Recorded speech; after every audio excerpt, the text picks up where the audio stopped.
So, Dennis Charlton. What a fine fellow. I've known Dad for some 68 years now, which is a bit of a clue to my age, I guess, really, in reality. My longest standing best friend and father, the best father I could possibly wish for. He's had a great life, although triggered by some tinged with some immense sadness with the early passing of, or premature passing of Betty, mum, all those years ago, but revived happiness thanks to the amazing companionship and support of the wonderful Honora. It was really enhanced Dad's life so hugely. So, born 22nd January 1924. That sounds one heck of a long time ago, a century. To put 100 years into perspective and to reinforce just how long that really is, it's worth perhaps highlighting a few innovations and inventions over the decades. 1920s, the television. 1930s, sliced bread. 1940s, TV went colour, and the atomic bomb. That was a bit of a bomb, wasn't it? 1950s, the transistor radio, the breathalyzer, and that was a real killjoy. 1960s, the lava lamp, and to keep us all calm, Valium. 1970s, the cell phone, Apple computers, which I bought those shares. 1980s, chicken McNuggets, fax, and another life-calming drug, Prozac. The 1990s, Google and goodbye videotapes and hello DVDs, plus two really big game changers, Amazon and Viagra. The 2000s, Uber, Netflix, iPad. 2020s, AI and quantum computing, I gather. I've got no idea what the heck that is, but it was in the 2020s. Some major innovations, and over the years, Dad's experienced pretty much all of those, I think, although I'm not so sure about the Viagra. Too much to say about this amazing man, from being the oldest human in England to get a hole-in-one. Bravo. I'll repeat that one. The oldest human in England to get a hole-in-one. To be an amazing artist, designer, an architect. So many stories and anecdotes collected along the way, but best all recounted by the man himself. But before I hand you over to Dad, there's one person sadly missing from today's celebrations, and that's Dad's eldest son, David, who is in Australia. I can't go live, but they have recorded a little something, if I can find it very quickly. This is a message from your son, eldest son. Let's say, not my favourite, of course, but... Hi, David! Hi, Dad. One of those rare occasions we've got everyone in this family together. It doesn't happen very often, so we took this opportunity at Christmas to make this little message to you. I know you're having a bit of a celebration at the golf club with a few family, English family, and of course a few golf friends. So I gather it's going to be quite a spectacular occasion. So sorry we can't be there, but hey, we'll just wanted to say to you all a very happy, or from all of us rather, a really happy birthday. It's a special occasion. There's only less than 1% of people, so Dr. Google tells me, 1% of people in the world that make 100. So you've achieved that, and in exceptionally good health. You are fairly remarkable for doing that. So have a wonderful day, have a wonderful 100th birthday, and hopefully we'll see you in the not too distant future. So from us all, have a very happy birthday.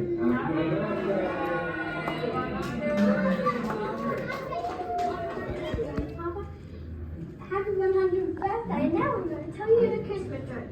Right now. What did the snowman say to the other snowman? Answer, taste, carrots. Happy birthday Do the what version later. Happy birthday, dear Grandma. Happy birthday to you. Give it. Hooray! Give it. Hooray! Give it. Hooray! Thank you, everybody over there. There we go. Very good. Before I Hi, hand over Aussies. to Well done, Aussies. I think Annabelle wanted to say something. Is that correct? She does or doesn't? Yes or no? What happened is I wrote a card to Dennis, and then Nonna thought I should share it, and Nonna's quite hard to say no to. So I'll read it out. My dearest beloved Dennis, happy 100th birthday. My goodness, what a star you are. Thank you for being the best sparkling Dennis in my life, the grandfather I never had. I remember when I was little how exciting it always was to see you, how you always turned up with games, puzzles, quests and challenges. Each time new ones and familiar favourites. Nothing ever got boring with you. You brought such joy and lightness to my childhood and have continued to ever since. Thank you for loving my Nonna so well and all of us so well, and congratulations on your mighty century. Your zest and zeal, playfulness and wonder are an utter inspiration. Here, here. Very good. Thank you. Thank you. Now, if I may, now if you'll fancy it, a few words to be said, perhaps? I got it. A few words to be said, yes? You want to say a few words? Yes, I'd like to say a few words. I think if you say down there, it'll be easier. Hold it quite close to you. First, I have not done this before, and I don't know what my speech will sound like to you. First, can you honestly say you can hear me? Yes. Yep, I'll continue. I realise, in fact, in my life, 100 years is a long time. For anybody, 1995, 85 is a long year, a number of years. 100 obviously is even longer. Now try to recount my life from 0 to 100. And it has not been easy. I hope what I want to say you will find interesting, not boring, but I'll do my best to make it interesting for you. Clearly I've experienced things that none of you here have experienced. And I can start off by saying that I do hope I'm not boring, really. First, can you hear me properly? Yes. I lived with my parents until in my infancy, into my juniorship. And I left school, I'm going through basic things. I left school at 14, joined Woolworths, who were the headquarters for the group now, and I became a draftsman. So that was my first beginnings of working any kind of drawing boards work. The war came, 39, and I was very much involved with my parents in digging out an Abingdon shelter.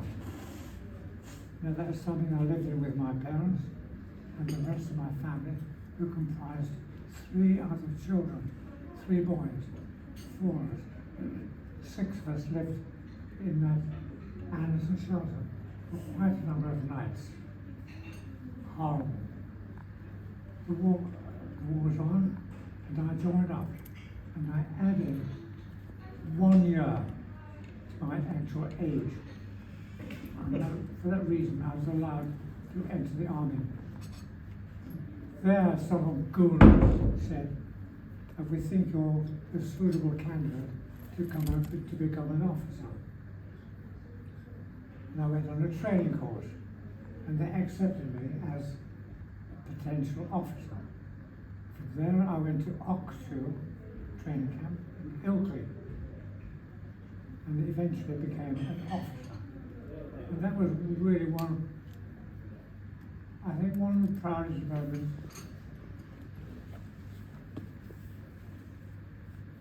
I think that was one of the proudest moments of my life.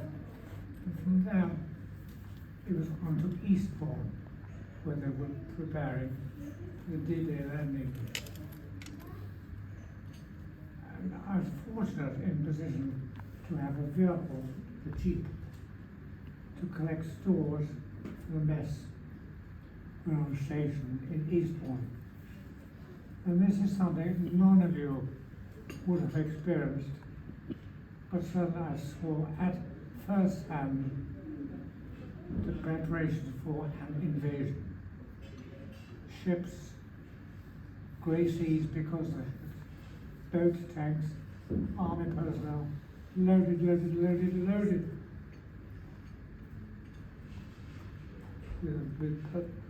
personnel for the invasion. The invasion started, and I was left behind at Eastbourne with my sergeant major. The intention being to clear up because we had in fact taken on houses for accommodation for certain officers and the like, not in tent or camps, but in houses. And I was left responsible for looking after that property and getting it back into a reasonable condition of habitation by the civilians. The other officers who had been with me, they moved abroad, North Africa and to Germany. And I was left on my own devices eventually to make my own way to war. And I was left on my own devices to make my way over to Germany, first into Holland. And I did that on my own, traveling through France, finishing up in a hay barn in Holland. There I was asked with my troop to repair bridges and to build new bailey bridges. And eventually I was given a load of tanks, anti-tank guns, 17 pounders they were called, together with the carriers, the half-tracked carriers that pull these guns along. And I went forward a little bit, but never really in the front line. We had meetings galore with senior ranking officers to tell us where we had to be the following day. And so it went on. But I was really never involved with shooting. I never saw a tank fired. I did fire from time to time. And there was one occasion that I was told that there was a sniper in one of the villages operating from a church. And a lot of the soldiers had been shot by the sniper. And I was asked, I remember quite clearly, I was asked to get rid of this man, or woman, whoever he or she was. So I used my 17-pound anti-tank guns and fired at the church. We never heard any more from a sniper, but sadly, there's no more church left. It had been demolished. And it was around about that time that peace was being declared.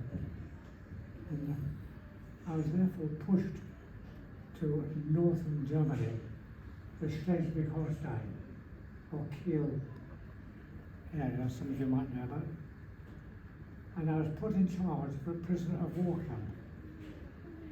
They were regarded apparently as SS prisoners of war, but I doubt that, I'm not sure. And I had to go one or two of it with a stick, which may have been by one of the inmates for me when I left that camp. Anyway, it was from the camp that I went then to Kiel.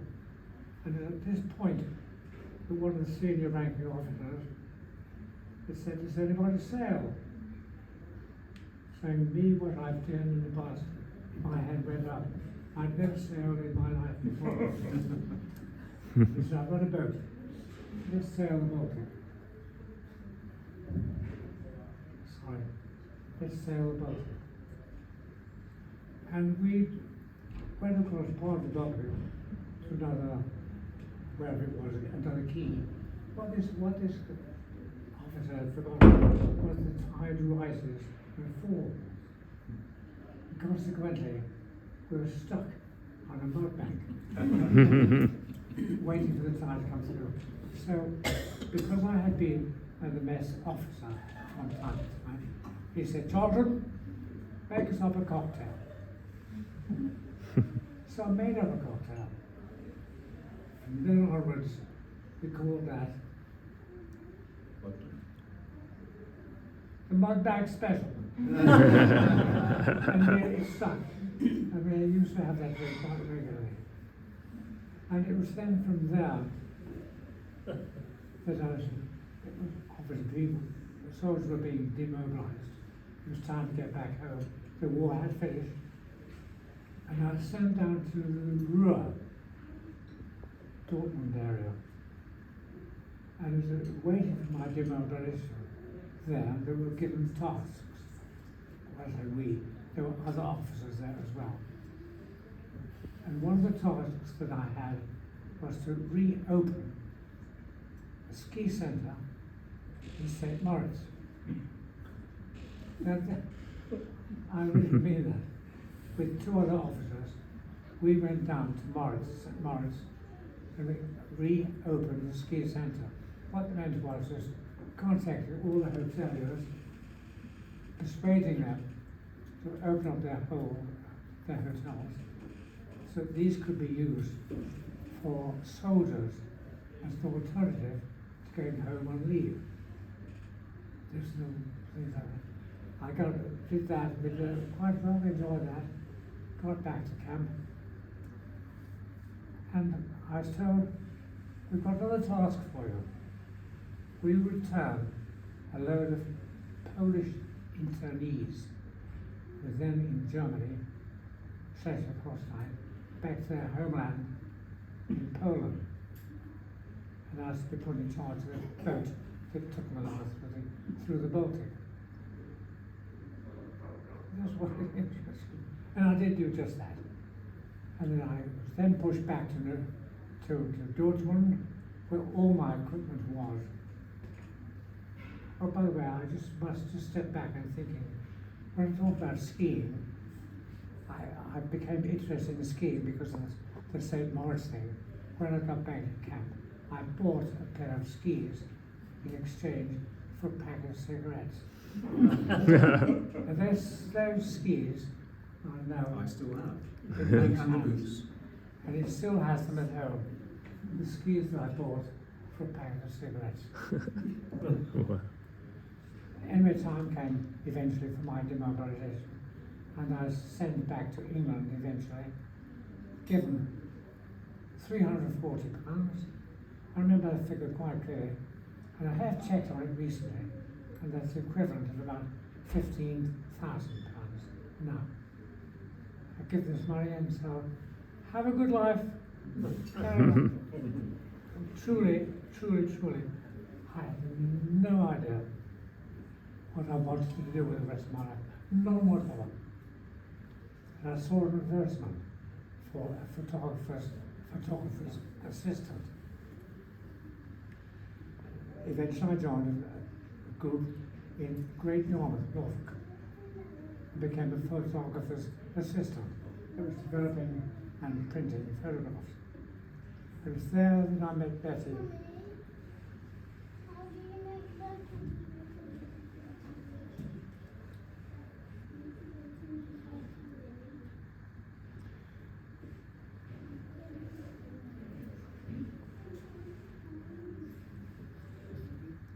It was there that I met Betty, my dear wife, to be. And it was she who really encouraged me, persuaded me, talked me into architecture. And then from there in Norwich, where we eventually married, and I went to Norwich Art School. And from there I moved around a little bit, having become a little accomplished in drawing, and found myself in Guildford. And it's in Guildford that we raised our two lovely children, David and Nick. Nick has been my godsend. And we just enjoyed 5 years there. And all the time, Betty kept pushing me to carry on my studies, not at school, not at college, but at home. And I had a Bennett Training College course, a postal course. I don't know whether any of you have heard of this before, but it was a training school where they sent literature through to you, and you were able to study from home. And I did just that for 5 years, and eventually qualified and became an architect.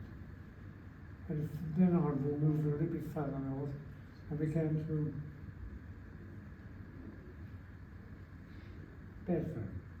And it's in Bedford where we first bought our house. We paid £2,300 for that house. I've no idea what it's worth now, but a lot more than that. And from there, I designed the schools and the that's right, it's an educational centre, which still exists as an educational centre, as a big unit. And I just followed my line as an architect and moved then from there eventually to Oxford. And I've enjoyed my stay enormously in Oxford all that time, but we had nowhere to live, nowhere. Betty back home at the house which we bought in Bedford. And eventually I found myself literally knocking on doors, night after night after night. And I do really mean night after, asking, does anybody know of any accommodation that would be available for a family of 4? Eventually it did pay off, and we found a place in Clifton, Hamden,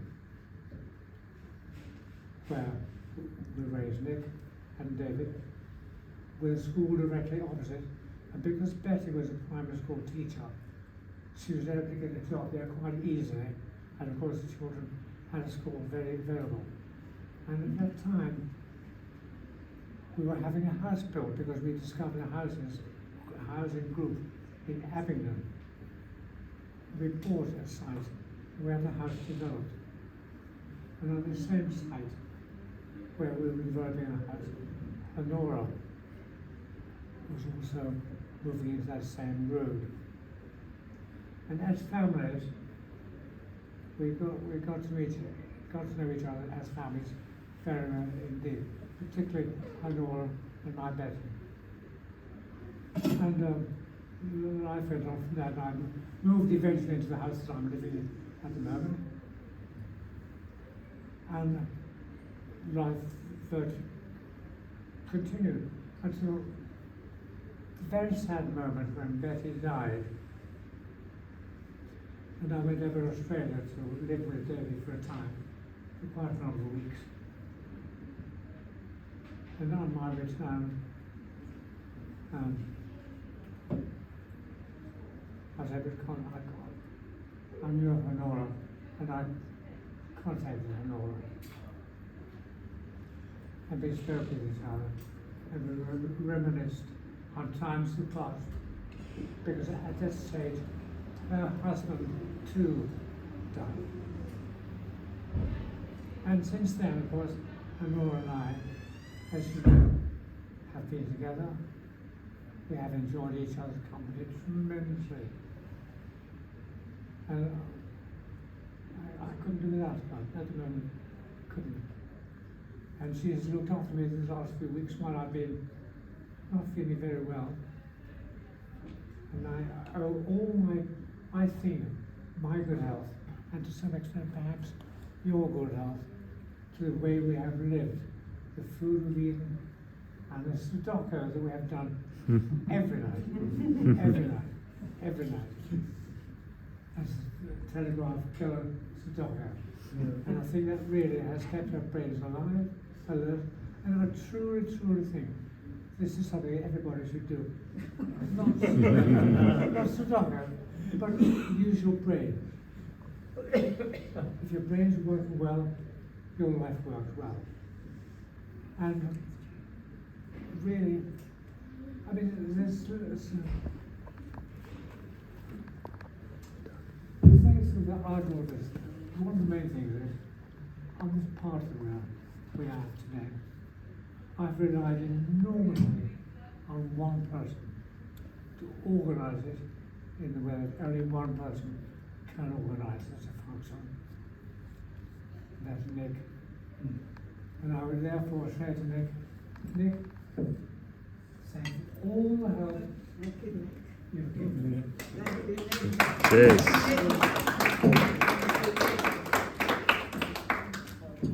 I mean, anyway, we realise that I've got a very good family around me, with his children and Nora's children, and we all get on so well together. And they're all, as far as I'm concerned, they're my family.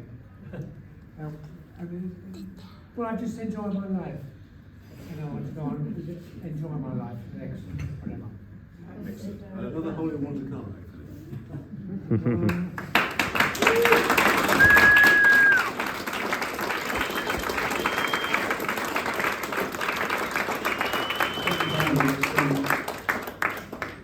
Jordan wants to come up and say something, including Artie, I think. To start something off. There's something we haven't done yet. What's that, do you think? Happy birthday. Yeah, happy birthday. So, we've got some kiddie-winks here. Turn around, face this way. Artie, you going to join in? What are we going to say? So we're going to go... Money. You sing it, and then we'll do our own version. Okay, guys? Go. Happy birthday to you. Happy birthday to you. Happy birthday to you, Grandpa. Happy birthday to you. Hey. Well done. We'll go in and do that one again. Yellow version. 1, 2, 3. Happy birthday to you. Happy birthday to you. Happy birthday, dear Dennis. Happy birthday to you. Hip, hip. Hip, hip.